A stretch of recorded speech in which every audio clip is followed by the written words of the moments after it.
Bienvenidos a Panamá América. Hoy conversamos con el historiador Rosmer Escarriola sobre los 118 años del fusilamiento del caudillo Victoriano Lorenzo en la plaza de Chiriquí. Hablemos un poco, profesor, sobre ese personaje, sobre todo conociendo las contradicciones o las diversas opiniones que hay en torno a su figura. Para iniciar, profesor, le pregunto, ¿héroe, guerrillero o un criminal? ¿Cómo define usted la figura de Victoriano Lorenzo?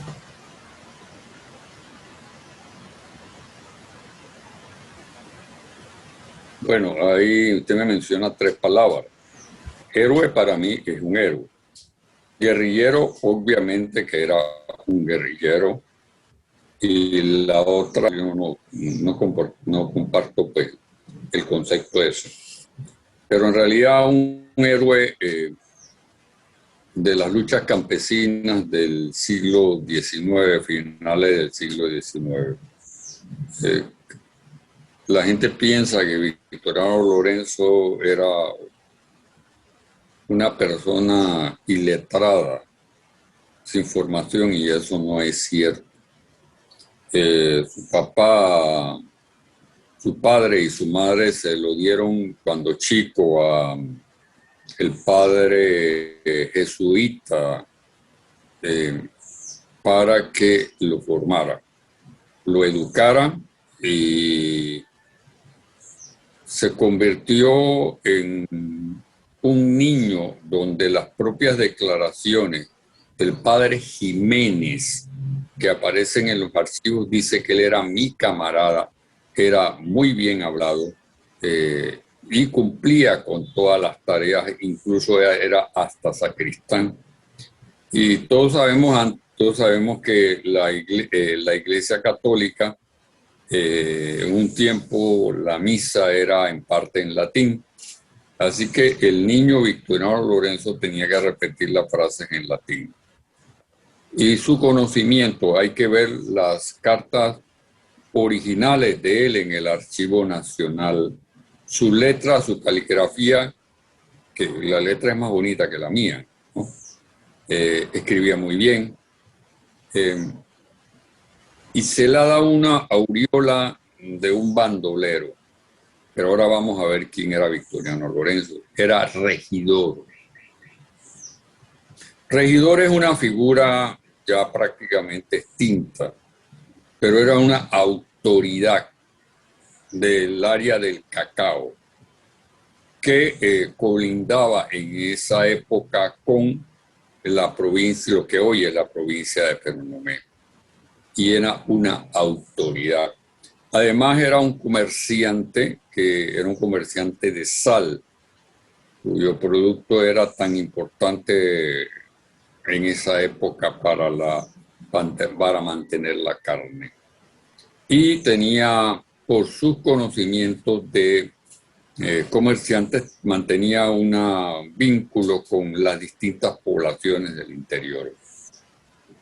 Hay testimonios actualmente en el Archivo Nacional que yo he revisado, donde él manda incluso una carta al vicepresidente de Colombia, y la carta va respaldada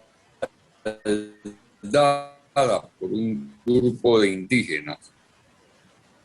Si Lorenzo le escribe una carta al vicepresidente de Colombia, eso significa que las autoridades en Panamá no le habían prestado la atención debida. Y él tiene que escribir esa carta a el vicepresidente de Colombia, argumentando que se le dé oportunidad a los indígenas de comer por lo menos una vez al año carne de cerdo y carne de res. Y cuyo compromiso, los indígenas tenían el compromiso de participar en el mantenimiento de los caminos, y eso evitaba el cobro de lo que se conocía en esa época como el diezmo, que es un impuesto que viene de la colonia. A pesar de haber estado extinta la colonia en 1821, todavía el gobierno central colombiano seguía cobrándole el diezmo a los indígenas. Y él le manda esa nota al vicepresidente de Colombia. Y hay otros documentos también donde él exige que el ejército conservador respete a los indígenas del área del Penonomé y en la circunscripción del Cacao, donde él era regidor.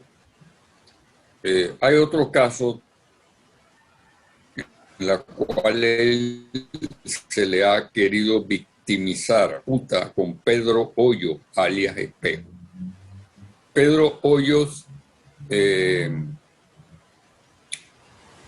había atacado varias veces a Victoriano Lorenzo porque él se consideraba también regidor del área esa del Cacao.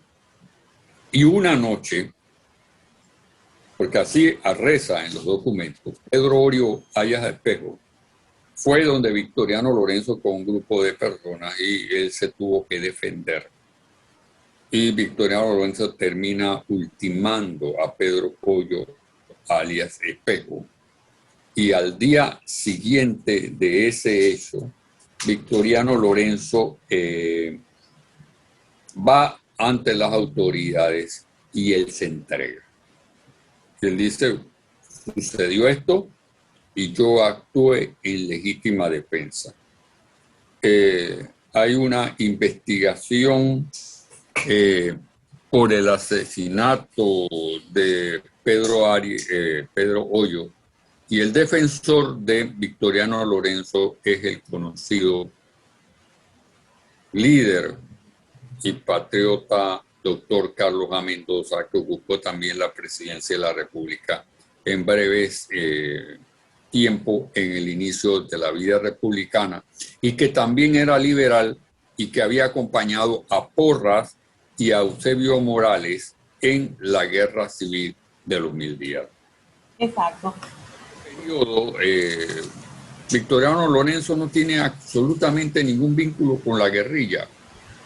No. Pero el único vínculo que había tenido Victoriano Lorenzo con el Partido Liberal era cuando era niño, que su padre, Rosa Lorenzo, lo traía de Penonomé a conversar con el doctor Belisario Porras, que Belisario Porras era como el asesor jurídico de los indios y de la gente pobre. Era un niño. Y ese es el único vínculo, absolutamente.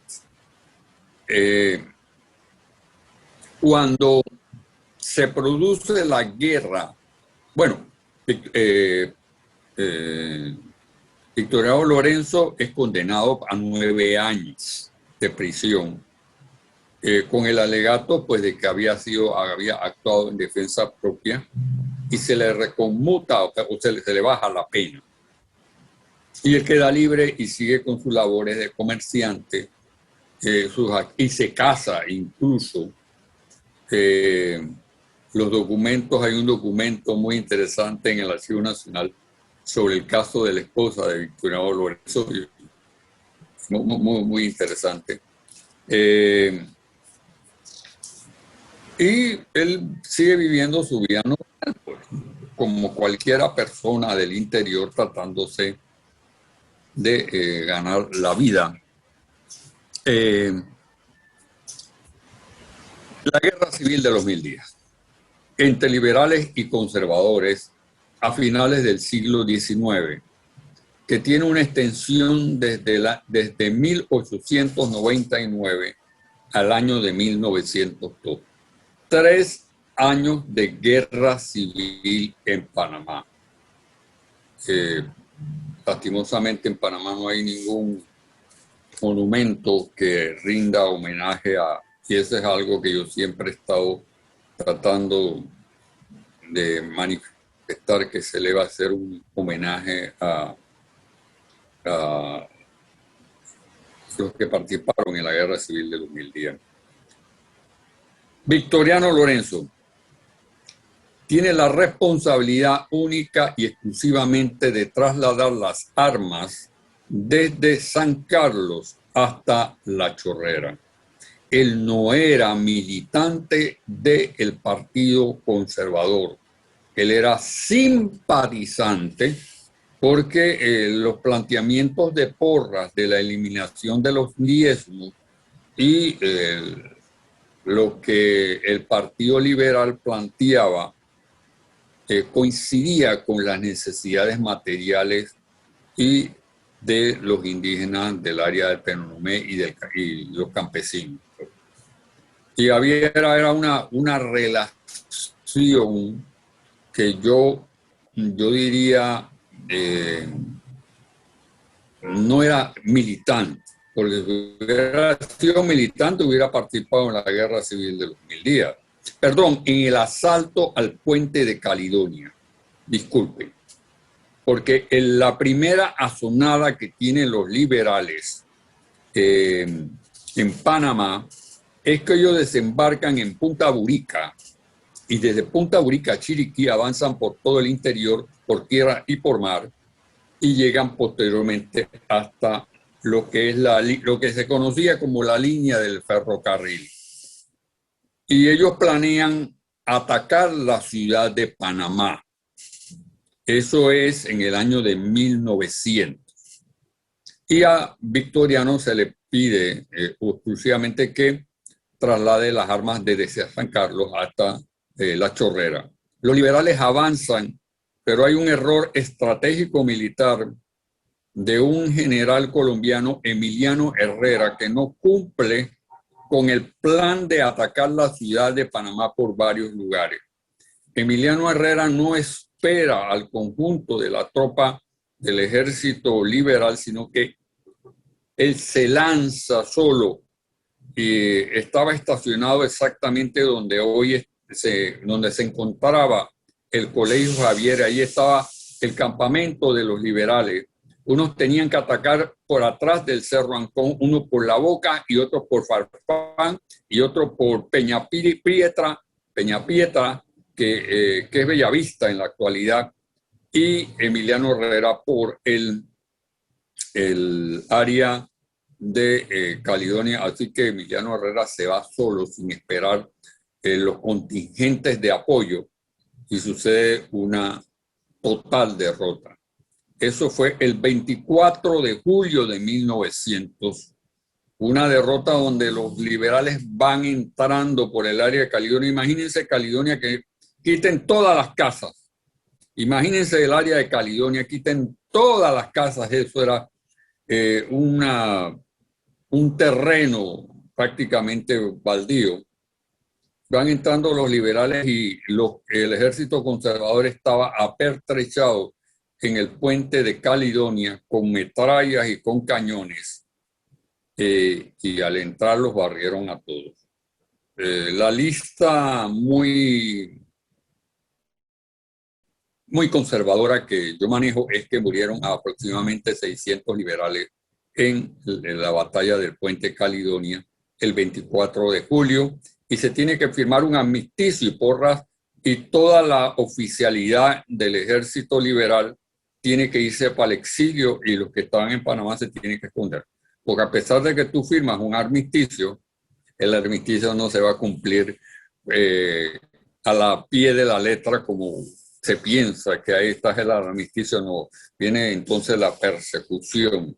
Así que Porras se va para el exilio y Victoriano se lleva parte de las armas a la finca de él del Cacao, las esconde y después va tras de él en una acción punitiva. El general Sotomayor llega a la población del Cacao, no encuentra las armas, no encuentra a Victoriano y termina violando a las niñas y a las mujeres y prendiendo toda la población del Cacao. Frente a eso, cuando Victoriano Lorenzo regresa y ve la masacre que se ha dado, repito, no había participado en la guerra civil de los 1000 días.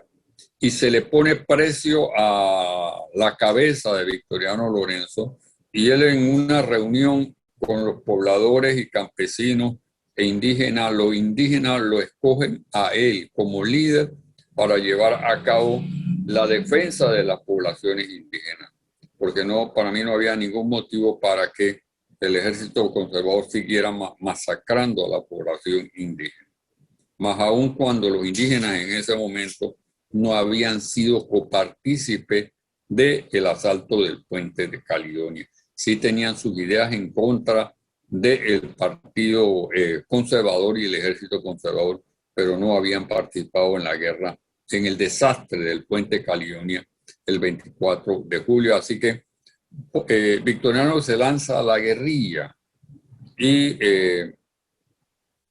lleva a cabo incluso a la toma de la población de Santa Fe y hace varios intentos por tomarse la población de Penonomé. Y sin embargo, él sigue atacando las poblaciones y los cuarteles, y él tenía una táctica militar, por eso que se le dice que fue guerrillero. Llegas, atacas el cuartel y te retiras. Cuando llegan las fuerzas, Victoriano Lorenzo no está por ningún lado.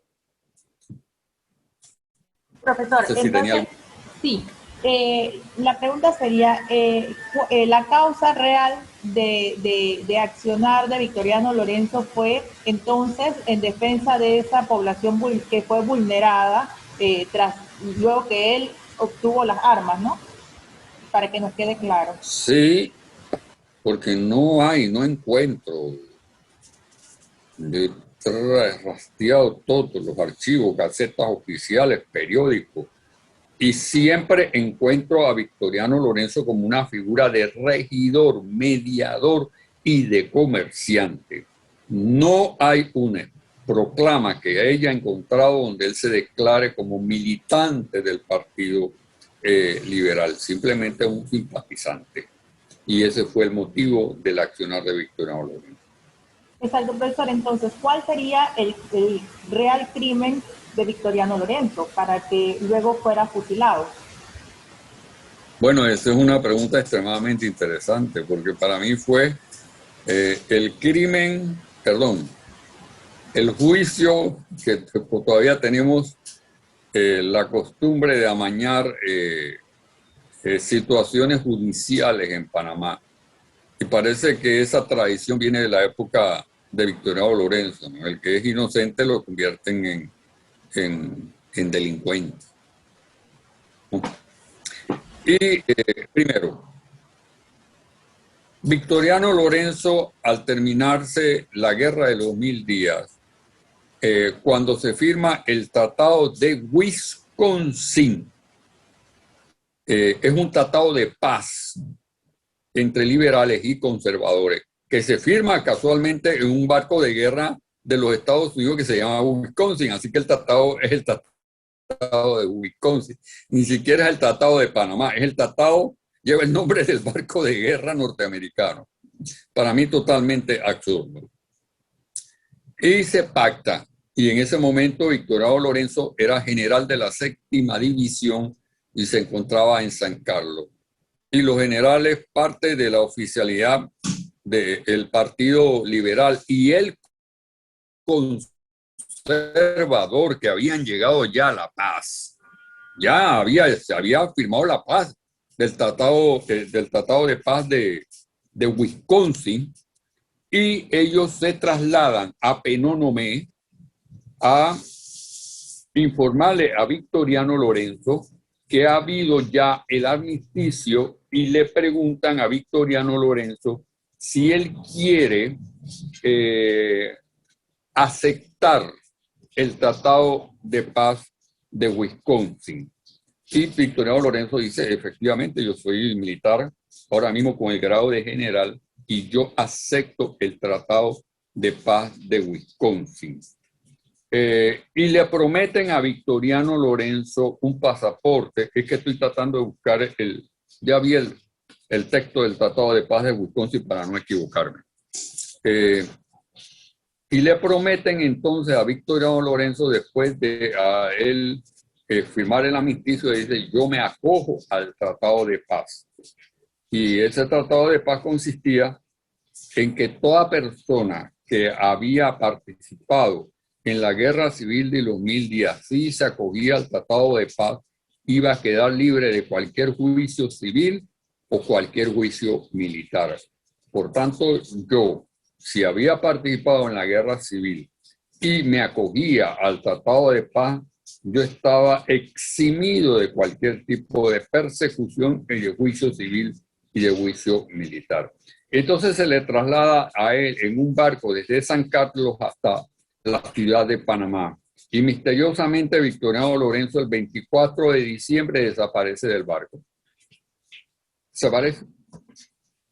Un barco de guerra colombiano, donde estaba, además de ser un barco de guerra, estaba custodiado por soldados colombianos del ejército conservador y se desaparece. No se saben. Para mí, mi respuesta es que, porque si se hubiera escapado, ¿cómo se escapó? Si estaba en un barco de guerra. Se tira al mar, o toma un barco y había un retén en lo que hoy es el mercado, donde en ese tiempo se denominaba el muelle inglés, y vas a caminar desde ese lugar y vas a transitar toda Caledonia y nadie te va a hacer nada. Y al día siguiente lo agarran en una casa, lo apresan en una casa en San Felipe y lo llevan otra vez a la cárcel y le montan un expediente, violando el acuerdo donde se le había estipulado que se le iba a dar un pasaporte para llevarlo al extranjero. Quien montó toda la trama fue el general Esteban Huertas. Y de ahí hay un proceso. Estamos hablando desde el 24 de diciembre. Lo toman preso el 25 de diciembre. Del 25 de diciembre, enero, febrero, marzo, abril y mayo. 5 meses en la cárcel, donde se le estaba montando el expediente y estaban buscando testigos. Hay un escrito de Diógenes de la Rosa, en el cual yo respeto mucho a Diógenes de la Rosa como intelectual, que él dice que habían pasado 30 testigos, pero eso es falso. La información que he recabado en el Archivo Nacional es que nada más presentaron a 7 testigos. De los 7 testigos, bueno, vamos. El 14 de mayo aparecen pegados en la ciudad de Panamá los carteles llamando a un consejo de guerra militar por encima del Tratado de Paz de Wisconsin, que en su contenido establecía, y además utilizaron para en forma de tratar de justificar el hecho de enjuiciarlo, tomaron como argumento legal un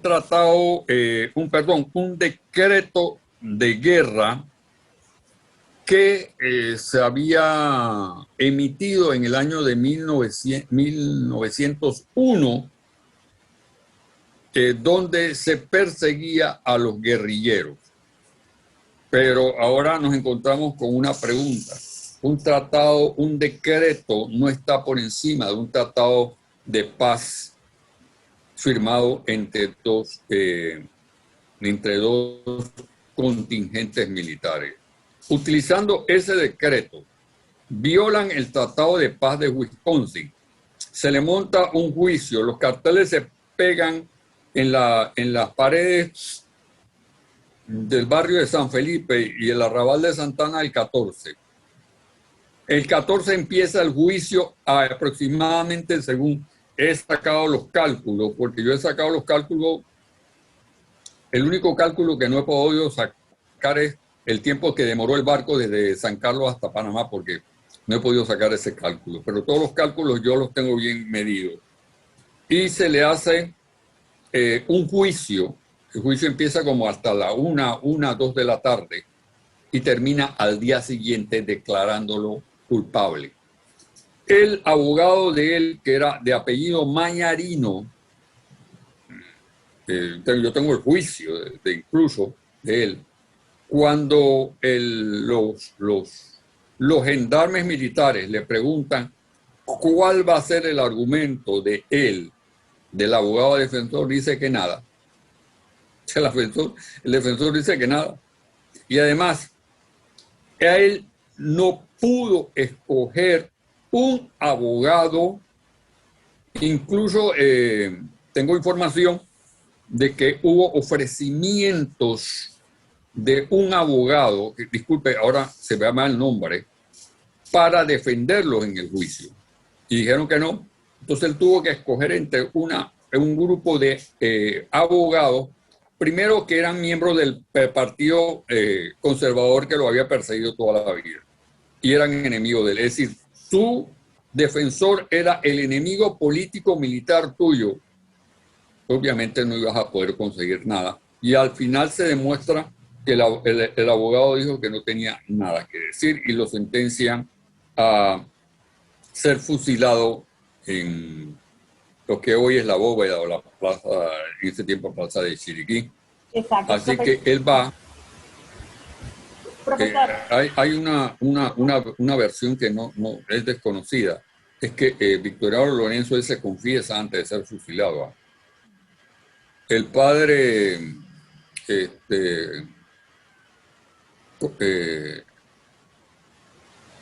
la Concepción, apellido de la Concepción, es el que atiende a Victoriano Lorenzo y lo confiesa. Están las narraciones en un diario de Panamá del año de 1903, donde el día antes de ser fusilado, él se confiesa y toma la Eucaristía. Y él dice que perdona, bueno, eso lo dice después, no lo dice en la confesión porque no sabemos qué fue lo que se habló en la confesión, obviamente, ¿no? Ni el padre Bernardino de la Concepción tampoco lo iba a decir porque ese es un secreto que los sacerdotes mantienen. Y entonces va al patíbulo. Ustedes podrán observar las fotos de Victoriano Lorenzo cuando lo llevan a fusilar. Hay una primera foto que él aparece con un sombrero y la segunda foto no tiene sombrero. Me da la impresión que el viento le tumbó el sombrero y después en la siguiente foto el sombrero aparece en el piso. Bueno, hasta esas cosas pequeñas yo he estado estudiando. He tratado hasta de contar los pasos que él tuvo que dar desde el momento de la cárcel hasta donde lo llevaron. Y es custodiado por 2 reos y lo llevan y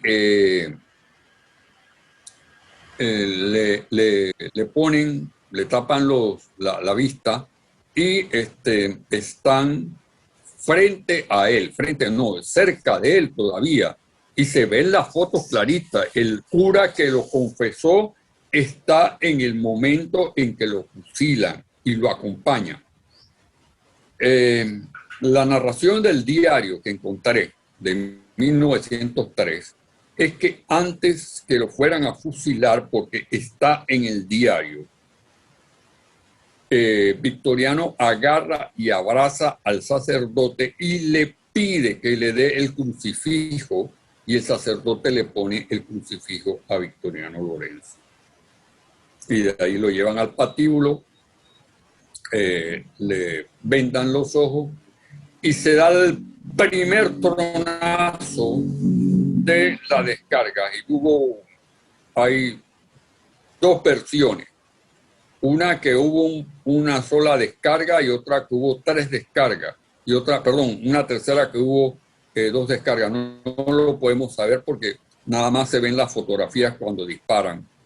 Y Victoriano bueno, sí hay una declaración de un testigo, que el testigo de él, el testigo ocular, el testigo presencial, no estaba cerca. Ellos estaban, las personas vieron el juicio de Victoriano, el ajusticiamiento de Victoriano Lorenzo, pero la foto se ve que las personas se encontraban aproximadamente como unos 300 o 400 metros porque no se le dejó acercarse. Y hay un testigo ocular cuya versión aparece en una de las revistas Lotería, donde le dan el primer tronazo, él se levanta y se mueve. Y el segundo tronazo que le dan, entonces él bota un chorro de sangre por la boca y cae ya muerto. y después posteriormente se le verifica porque está muerto. De ahí lo montan, como dice Eusebio A. Morales, que fue uno de los miembros del Partido Conservador, que después fue ministro de Hacienda en el primer gobierno del doctor Belisario Porras en el 2000 no, en 1912. Estoy pensando que estamos ahora en este año. Que fue ministro de Hacienda y que también fue militante del Partido Conservador. Él fue uno de los pocos que escribió en defensa de Victoriano Lorenzo en ese momento, y él declara que él se le montó en una vieja, así lo dice el escrito, en una vieja y asquerosa carreta, y lo tiraron. No se le dejó a nadie acercarse al cuerpo de Victoriano Lorenzo, y de ahí lo trasladaron. Hay una versión que dice que pasó por Santana. Eso es totalmente mentira, no es cierto. El cadáver de él nunca llegó, ni pasó, ni lo dejaron en la iglesia de Santana. Eso son invenciones. De ahí lo llevaron hasta el cementerio y hicieron una tumba y pusieron a custodios para evitar que las personas se llegaran a acercar a la tumba. No puedo calcular el tiempo, pero la única referencia que tengo es que aproximadamente durante un mes esos custodios quedaron impidiendo que la gente se acercara a la tumba, y después la gente le fue a poner velas y a rezarle a él. Profesor, esa es la descripción exacto. de Victoriano Lorenzo. Profesor, ¿cuál era el objetivo, pues, de aniquilar o eliminar a Victoriano Lorenzo? Pregunta muy interesante, extremadamente interesante. Y yo tengo, casualmente yo me la he hecho, y primero, ya se iba a construir la República. Ya se iba a construir la República.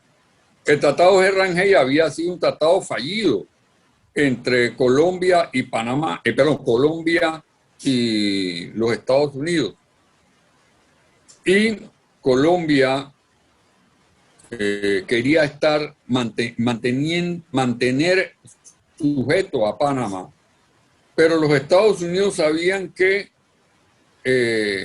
siempre habían apoyado a Colombia.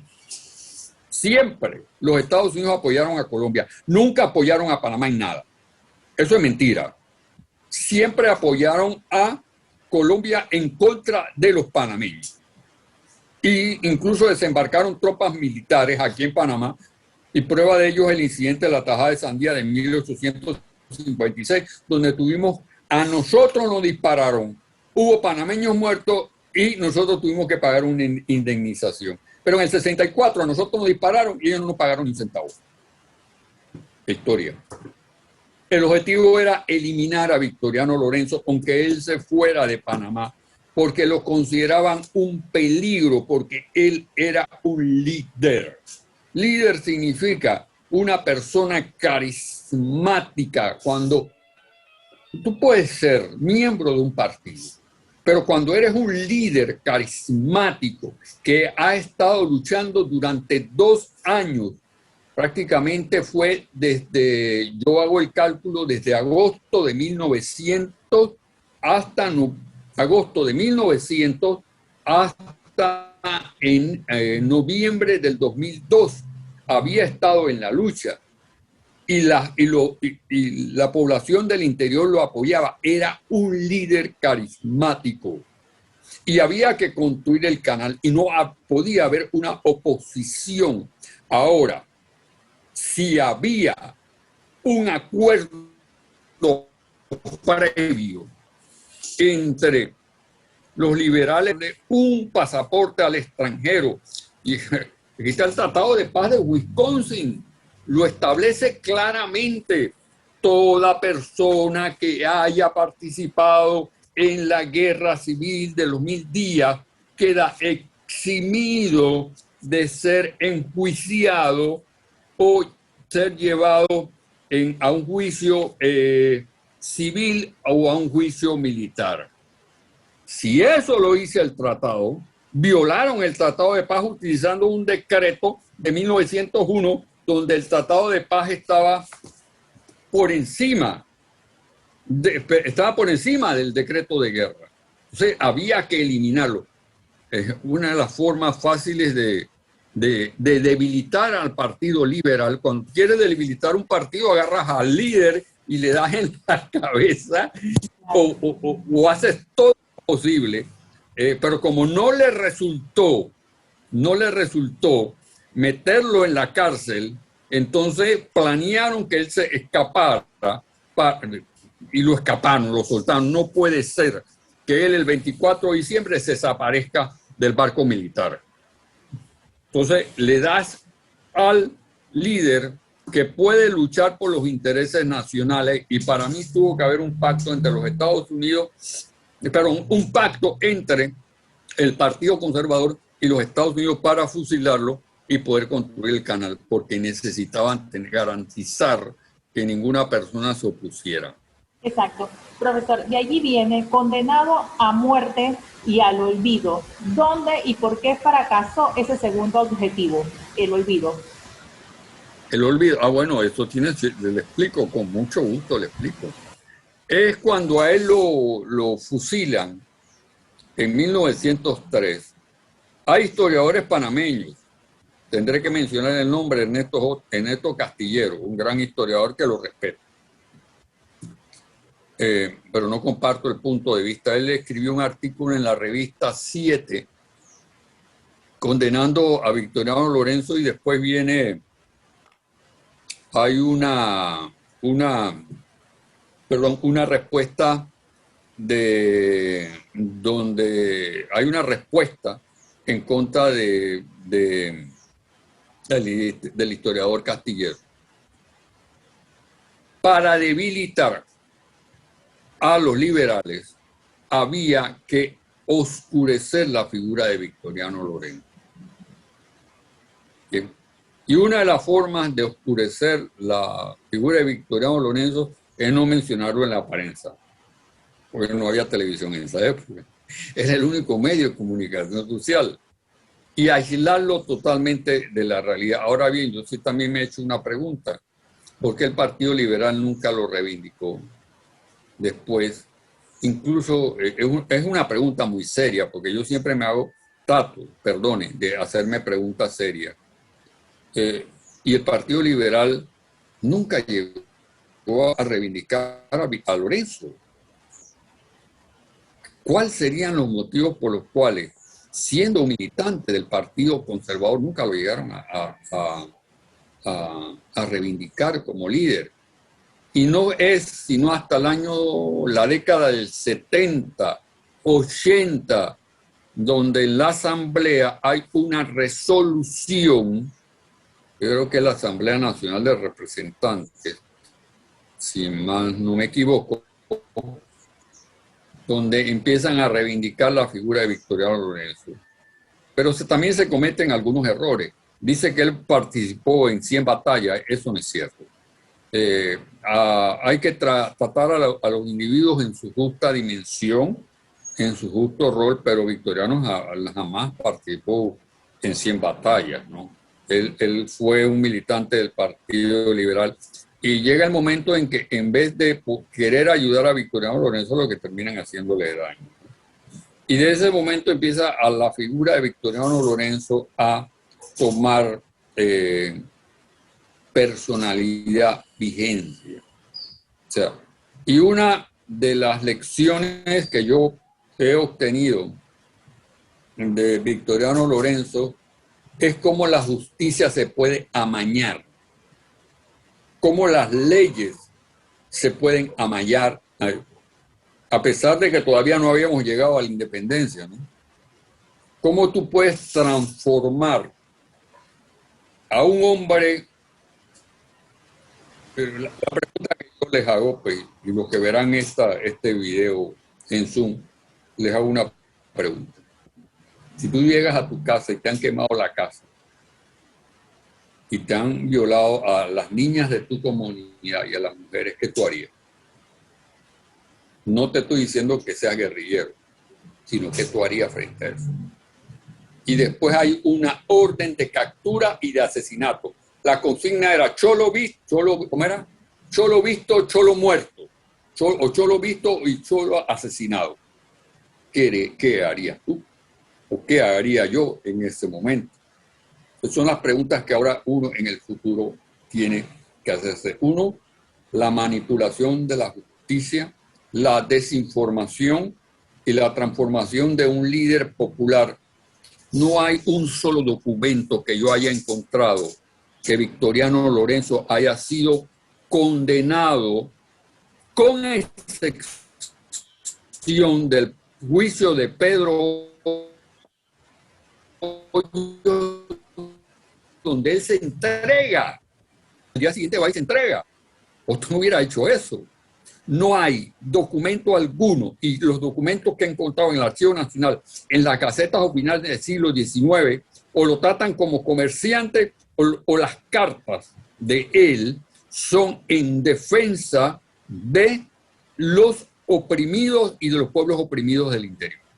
Bien, ahora le voy a presentar la revista Lotería. Esta es una revista y le voy a explicar una pequeña propagandita, una pequeña propaganda a la revista. Bien, esta es una revista Lotería que la pueden encontrar de la siguiente forma. Ustedes van al internet y ponen revista, van al internet. Es fácil, fácil. Tan fácil que hasta yo mismo lo hago que no manejo bien la tecnología. Ponen índice revista lotería, buscan un buscador, ponen índice revista lotería, le dan clic y le va a aparecer todas las fechas y todas las ediciones de la revista, y buscan noviembre-diciembre del 2002, edición 445. Aquí yo tengo un artículo que son como 30 páginas, que yo hago incluso un análisis de la guerrilla y el por qué fracasaron los liberales. O sea, no solo, en la historia no es solo comentar los nombres, decir que si tú eres bueno o eres malo, hay que buscar las causas y las consecuencias de los fenómenos sociales. Y pueden también buscar índice revista lotería, le dan clic, ¿no? Y aparece 2001. Estoy enredado con la fecha. Y van a encontrar esta revista, que en esta revista está la compilación. Gracias, yo tuve la oportunidad de dirigir esta revista, donde hay una compilación del Tratado de Paz, de todos los libros o parte de los libros que se han publicado sobre Victoriano Lorenzo, que no se volvieron a publicar, a favor y en contra de él. Es una revista balanceada. Y está el Tratado de Paz de Wisconsin. Busquen índice revista lotería, hagan clic, busquen 2001, y va a aparecer edición especial. Le dan clic en edición especial y le va a aparecer esta revista, y desde su casa, aquí en Panamá, en Australia, en África, en España, donde usted quiera va a poder leer la revista. Y aquí están, en la parte de atrás de la revista, está el doctor Belisario Porras, Carlos A. Mendoza, que fue el abogado de él en el juicio de Pedro Hoyo, y Eusebio Morales. 3 maravillosos y brillantes hombres. Y los 3 eran abogados. Bueno, profesor, pero el hecho... Sí, dígame. Exacto. Profesor, usted mencionó la lección las lecciones que dejan esta historia de Victoriano Lorenzo. Usted mencionaba lo fácil que es manipular la justicia, pero también qué aprendizaje deberían imperar tras esta historia, y si dejó algo, una moraleja, deja algo más que ese tema de la manipulación de la justicia. ¿Qué debimos aprender de esta historia? Sí, yo lo que yo he aprendido de esto, y todavía sigo aprendiendo de la historia. La historia es hermosa. Yo estoy enamorado de la historia. Es una cosa que a mí me encanta y lo vivo. Usted no sabe lo que yo estoy sintiendo aquí en esta conversación. Es hermosa la historia. Para mí es... ¿Sí? Sí, sí. ¿Sí? Bueno, el hecho. ¿Qué hemos aprendido? Ya me estoy emocionando yo de esto. El hecho es de que hay una sociedad panameña donde hay gente muy vulnerable socialmente que hay que apoyar. Gente que no lo veamos como enemigos sociales, porque no son nuestros enemigos sociales. Nos han metido en la cabeza de que hay ciertos sectores sociales que son enemigos de la sociedad. Y que el pobre siempre es pobre y va a seguir siendo pobre. No, eso no es así. Un cholito como Victoriano Lorenzo, que había nacido, tiene mejor caligrafía que mí, y lamentablemente no tengo la foto de la fotocopia porque no me puedo tomar fotocopias de las cartas de él, ¿no? La escritura, o sea, el sentido de la nacionalidad panameña radica en la unificación de todos los panameños ante un proyecto común. ¿Y cuál es el proyecto común para mí? La justicia social. Y la justicia social significa un Panamá democrático, un Panamá con justicia social y un Panamá donde el niño tenga la opción de una educación democrática, a pesar de la pandemia en que nosotros estamos.